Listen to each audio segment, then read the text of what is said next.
Hey, it's Coach Colin Castello here with Shot Mechanics, and welcome to another episode of the Ask Coach C Show.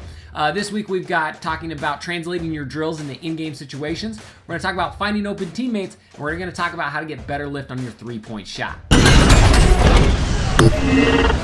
right, so the first question comes from Jameson Train, and he wants to know, hey coach, I was wondering how to apply practice skills into a game. I can score a lot in practice during drills, but games I'm only averaging around 7 points. So out of the gate, that's a great question, and it's one of the biggest problems that a lot of people have when they're working on their game.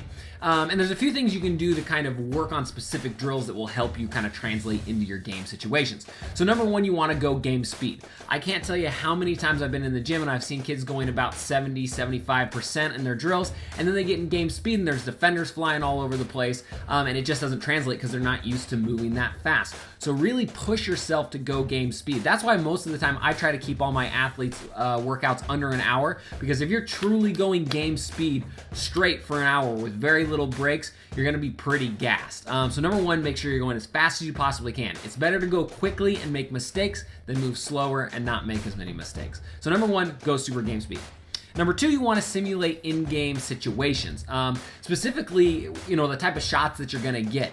I see kids all the time get catch and shoot 15-footers, and they're out there, kind of by the free throw line, catch and shoot 15-footer over and over and over again, and they're getting those reps, and they're building the muscle memory. But the problem with that is, how many times do you actually catch and get a wide open 15-foot jumper? Not very often, right? Because generally the middle of the floor is kind of crowded. Most of the time if you're shooting a 15-foot jumper, it's off of a pull-up or off the dribble or in transition. So that would be the type of 15-footer that I would try to practice. So make sure that whatever the drills you're doing are definitely going to translate into the game. If they're shots that you're actually going to get, off of the skip pass or off of the swing pass. Or dribbling up in transition. Those are the shots that you're actually going to get in the game. So I kind of look through your team's offense, see where you're going to get shots, and then I tailor my drills around that. And the final thing I'd say is I definitely work on creating space, whether it's crossovers, pullovers, step backs, one dribble pull-ups. That's the biggest jump that I see from kids that are pretty good practice players or drillers to kids that can actually score pretty well inside of the game. So work on getting those separations off of the pullback, step back, side steps, lateral steps, all that good stuff that's going to get you a wide array of shots and are going to get you wide open as well without having to receive a pass from a teammate. The next question comes from Muhammad Arif, who wants to know, hey Coach C, I've always had a problem with spotting my teammates who are open for the pass. How can I work on improving my court vision so it's going to be easier for me to spot my teammates for a pass? Nice, another great question, and this is something that a lot of people do struggle with. But there's a few things that can kind of help you out. Number one, you got to keep your eyes up while you're dribbling, or at least use your peripheral vision. So a lot of times my eyes kind of drift down as I'm playing, but I'm still able to see the whole court out of the peripheral of my vision. So just make sure that you're keeping your eyes somewhat up, that way you can see the entire floor. Now, good court vision really starts with a tight handle. You'll notice that all the guys that have great court vision have a really, really good ball handling abilities. And there's a reason for that. Because most of the time, if you don't have to look at the basketball, or the basketball's on a string and it's just second nature, that leaves your eyes open to wander and find those gaps, find those openings to hit your teammates, right?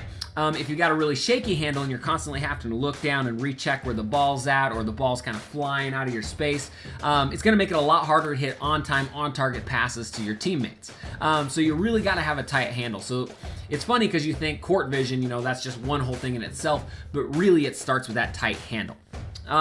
The next thing you can do is you can spot angles, what I like to call them. A lot of times I'll spot angles in transition, I'll spot them in the offense, and all you're looking for is you're looking for windows. Okay, windows in the defense, windows in kind of passing lanes where they're running, and a lot of it begins by passing where you want the player to go, not necessarily passing where they're at. So if I've got a teammate who's getting ready to backdoor cut for a layup, I'm not going to throw it to where he's at right now. I'm going to lead him to the spot where I want him to go, and then to get that open shot.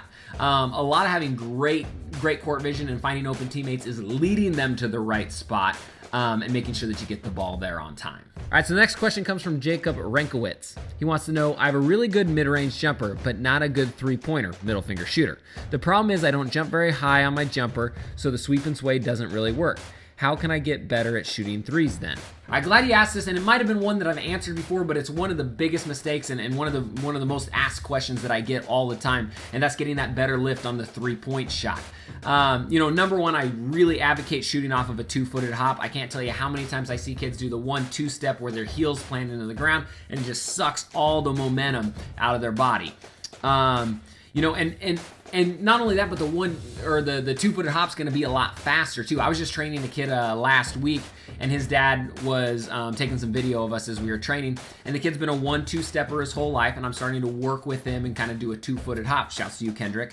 And his dad took two videos, laid them side by side, and showed him, and he was so much faster with his release, and he got so much more lift with the two-footed hop.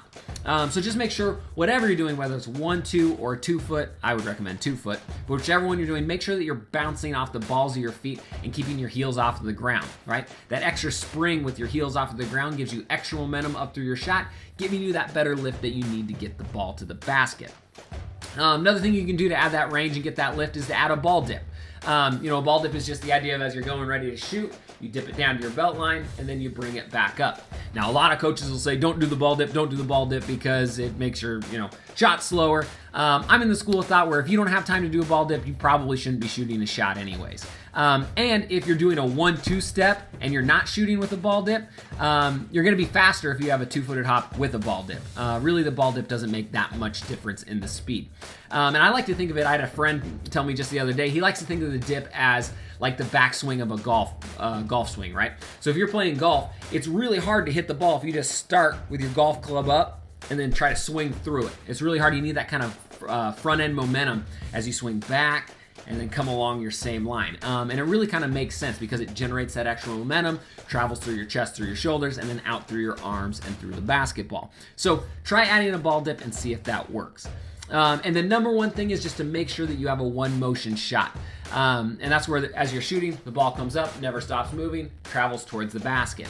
A two motion shot's always going to kill your lift. It's always going to kill your range. And that's where, when you're shooting, the ball comes back and then it goes forward, right?